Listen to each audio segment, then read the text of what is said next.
एक दिन गौतम बुद्ध अपने शिष्यों के साथ एकदम शांत बैठे हुए थे। उन्हें इस प्रकार बैठे हुए देख शिष्य चिंतित हुए कि कहीं वह अस्वस्थ तो नहीं हैं। एक शिष्य ने उनसे पूछा कि आज वह मौन क्यों बैठे हैं, क्या शिष्यों से कोई गलती हो गई है। इसी बीच एक अन्य शिष्य ने पूछा कि क्या वह अस्वस्थ हैं, पर बुद्ध मौन रहे। तभी कुछ दूर खड़ा व्यक्ति जोर से चिल्लाया, आज मुझे सभा में बैठने की अनुमति क्यों नहीं दी गई है। बुद्ध आंखें बंद करके ध्यान मग्न हो गए।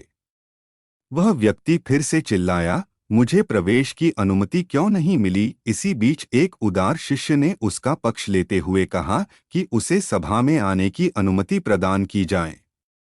बुद्ध ने आंखें खोलीं और बोले, नहीं, वह अछूत है, उसे आज्ञा नहीं दी जा सकती। यह सुनकर शिष्यों को बड़ा आश्चर्य हुआ।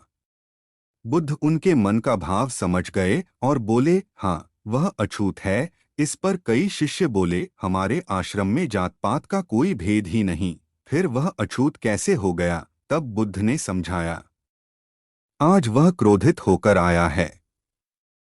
क्रोध से जीवन की एकाग्रता भंग होती है। क्रोधी व्यक्ति प्राय मानसिक हिंसा कर बैठता है, इसलिए जब तक वह क्रोध में रहता है तब तक अछूत होता है।